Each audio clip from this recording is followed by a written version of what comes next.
كانت كتصوب لي نهال الميكروبليدين، حتى كنت معاها في التليفون كتقول ما سمعتش الصوت، اقسم بالله الا كنهضر معكم دابا من نيتي غنقول لكم باش حسيت غنقول لكم شنو كاين. تخيلوا هي هضرت في التليفون انا جايه عندك، انا شويه واحد 4 ساعات ونجي عندك. شكون هضر معاها كيفاش انا ما عارفاش وما ديت ما جبتش. سبحان الله العظيم. ومنين قالت هكاك ما بحال ما عجبنيش الحال ان نبقى بوحدي. دابا ملي كانت كتصوب لي ما عجبنيش الحال انني نبقى بوحدي، صافي هادشي اللي جاني في بالي. جاني القنط الفوق، عرفتي الفوق قنطت بزاف، صوبت لاسي هضرت كلشي وهي مازال ما جاتش. هبطت لتحت هو انا الجو ديالي تغير. كنت نورمال ناشطه ضحكه كلشي، الجو ديالي كيتغير وليت غير ساكته وما كنهضر مع حتى شي واحد. هي ما كتهضر معايا كنجاوبها عادي. المهم كنحس بشي حاجه ما هياش، ولكن ديك الساعه اقسم بالله العلي العظيم اما في راسي ولا عند بالي شي تنقنيقه ولو بسيطه. المهم بقات كتهضر مع هيام. فاش هضرت مع هيام اول حاجه قلت لها هيام ما غتسخريش ليا. هيام ما داتهاش فيها. قلت لها دورت شويه قلت لها شنو دابا شنو ما تسخريش. انا اقسم بالله الا من داك جوج كلمات ديال ما غتسخريش حسيت بشي حاجه، لانه نهال ما كتسخرش هيام.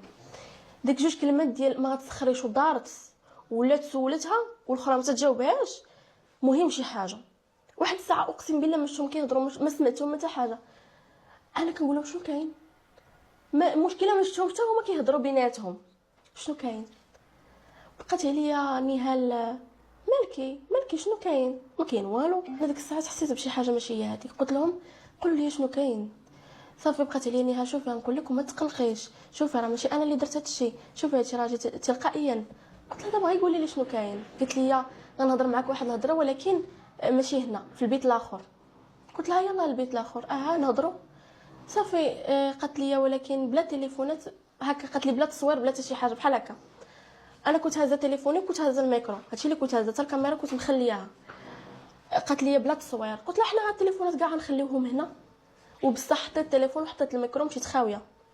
دخلت البيت تخيلوا شدتني يدي وداك البيت لقيت الباب ديالو مسدوده اول مره غتسد. صافي فاش دخلت لداك البيت قلت لكم دخلت لداك البيت هي بدات هكا شاداني تخيلوا شاداني من يديا وكتدق وكتقول لي دابا هذا ما عرفت مالو كتهضر على اساس كاين راجل. تخيلوا فاش حلت الباب اقسم بالله الا تصدمت لانه اخر حاجه توقعتها في راسي هي هذه. اخر حاجه هي هذه اللي وقعت.